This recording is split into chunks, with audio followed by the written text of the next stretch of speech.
All right, Saagar, what's on your radar? Well, we all knew it was coming. Former President Barack Obama beamed out from his multi-million-dollar mansion yesterday to formally endorse former Vice President Joe Biden for president.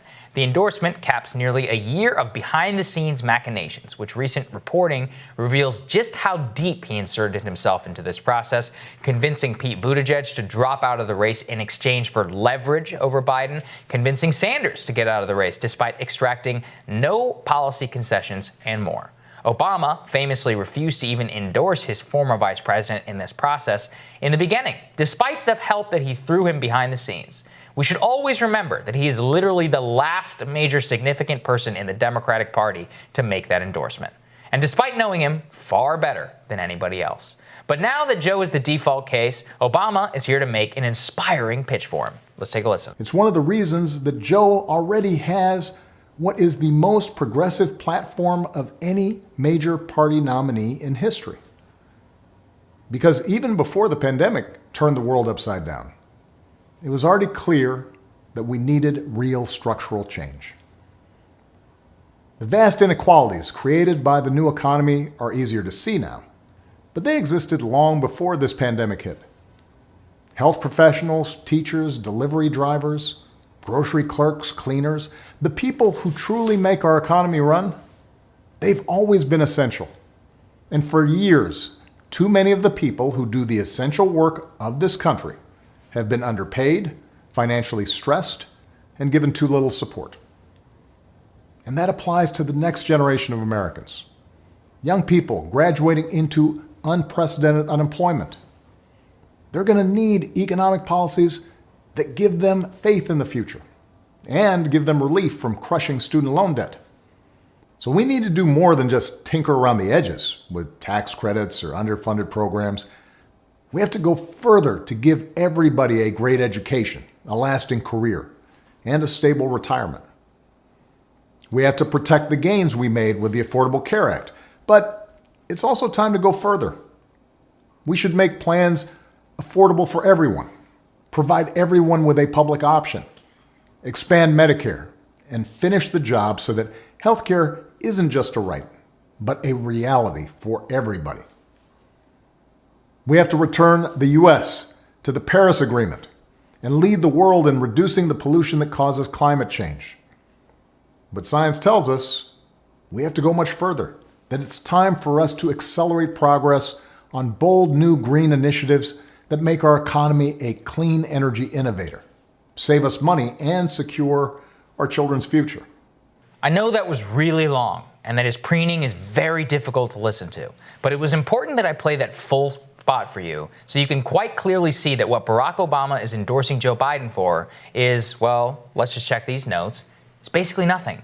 Obama is disingenuous in claiming in that video that if he were to run again, he would run on a different platform in 2008. He praised Sanders for moving the party to the left. Close your eyes, listen to that video again about all the great things that Joe Biden is supposed to do.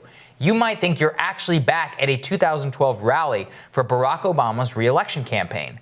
This highlights, more than anything, the fundamental stasis of the Biden campaign. It stands for basically nothing, except that Trump is bad. And Trump is bad is a risky move. It could work, don't get me wrong, but it's fundamentally empty. And look, dunking on Obama aside, he is the single most talented politician of the age. He was able to convince many American workers that he stood for them, despite selling them out 8 years straight. Joe Biden as well, he's not even a good politician in his prime, having lost 2 previous presidential bids.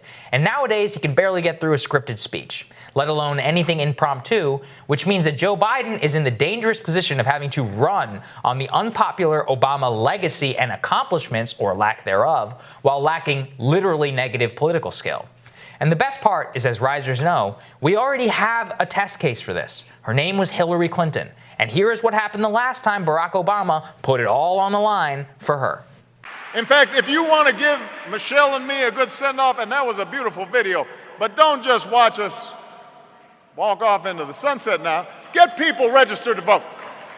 If you care about our legacy, realize everything we stand for is at stake. All the progress we've made is at stake in this election. My name may not be on the ballot, but our progress is on the ballot. Tolerance is on the ballot. Democracy is on the ballot. Justice is on the ballot. Good schools are on the ballot. Ending mass incarceration, that's on the ballot right now. And by some miracle, if Biden does become president, what exactly is he going to do? I posed this question yesterday on Twitter after Obama's announcement, noting that Biden doesn't really have a platform. He kind of just exists as a husk onto which all establishment figures project their desires upon. And predictably, friend of the show Zed Jelani jumped in with the best take that, quote, for the Democrats, it'd probably be like the Republicans who are disappointed in Trump. Judges, which have an impact but are also skirting the actual democratic process of debating, writing up legislation, and enacting it. That was a perfect way for Zed to say the Obama presidency. The first day of the Biden presidency will basically just be redoing the executive orders that Trump has undone. His administration will spend years rewinding or redoing the same things that they did then.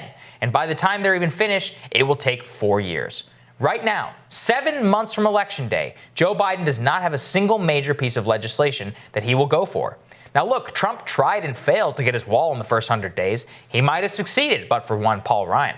Bernie Sanders, I think we all know, would have bet the farm on Medicare for all. I'm not even particularly convinced that Joe Biden would do what Barack Obama did and go for a public option. It is becoming increasingly clear with his age, with the team that he has around him and more, that his plan is solely to be a caretaker president. Roll the clock back to 2012. And once again, I pose a question I have asked you all so many times before. Can you afford to go back to that time? And the answer for millions is absolutely not. And Crystal, I've looked at that. I mean, you saw that Obama video. I know it was painful. 2 entire minutes. Of Obama's, it was like, oh, God. I had to watch it yesterday, Saagar. It's like, why are you inflicting this upon me? The reason why I did it is because what he was talking about there was he's like, oh, well, Joe is going to put us right back in the Paris Climate Accords. And it's like, now it's time to do the public option. Obama ran on a public option in 2008 and failed. Right? So you literally see this, the Biden campaign, as fulfilling the promises of the Obama 2008 and 2012 election. And it also takes a lot of hubris for a person who ran the country for 8 years after the Great Recession to say millions are out there really struggling in this economy. It's like, yeah, how did that happen? Right, I mean, it's only you had something to do with what did you do? What did you do to about secure that? their rights or Nothing. help them when their homes were being foreclosed on, or to lift the minimum wage beyond $7.25 an hour where it still stands today?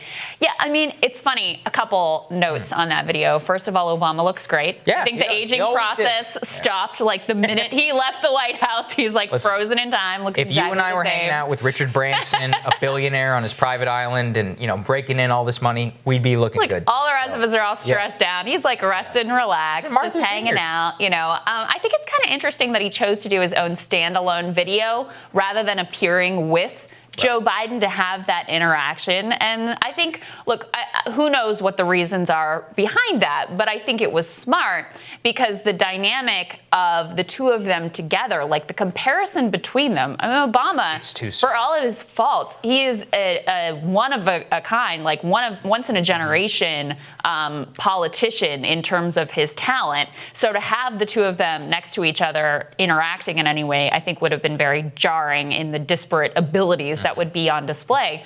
But I also think the way that he made the case for Joe Biden was very smart and very revealing in that, he didn't really say Joe's got the right policies on this and his vision is going to do that. He said Joe is a human being, his humanity, right? The grief that he suffered, the fact that his son served in the military, like that he's, a patriot in that way.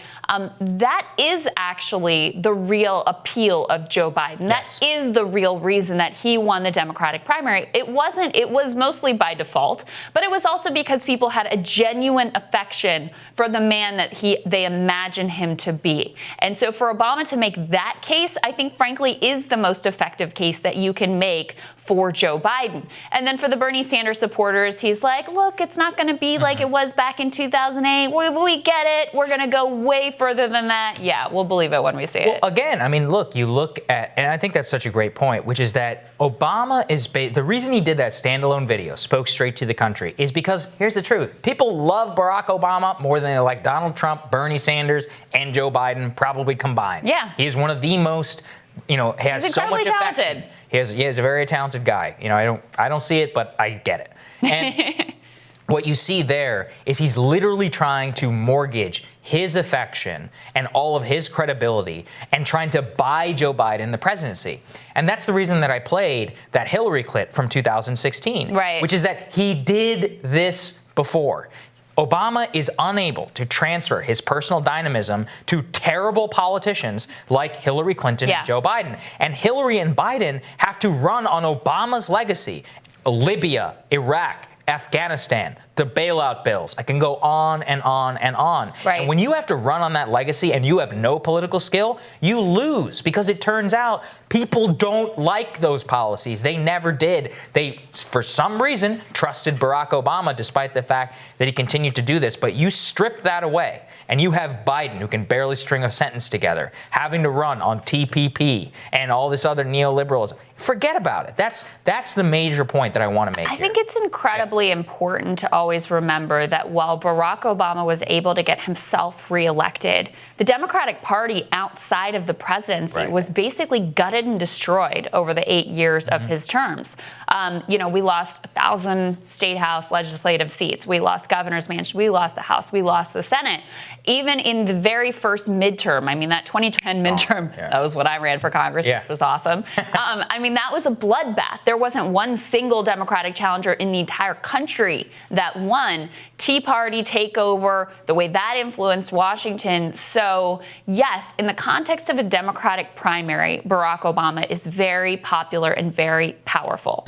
In the context of a general electorate, he never has been. Especially when his name is not on the ballot. That's the most key. Right, and literally never has been able to transfer that personal popularity into saying, and I think that's not unique to him. Donald Trump tried to transfer his personal popularity with Republican voters in the midterms. That didn't work either for, by and large. So I think it's a hard thing to do. But if you imagine that having Barack Obama behind you is going to be this force and is going to be the thing that's going to get you over the finish line in November, it's just not going to work out. It's not. And, again, I point to the fact that he literally didn't lay out anything that Joe was supposedly going to do that he didn't promise in 2012. And that tells you it's 2020. It's been 8 years. It's funny the way he phrased it, too. He wasn't like, Joe's going to do a public option. He was like, if I was running again, this is what what is that? It's Obama. It makes all about everything Obama. is about him. Everything is about him. All right. I'm looking forward to your radar next, Crystal.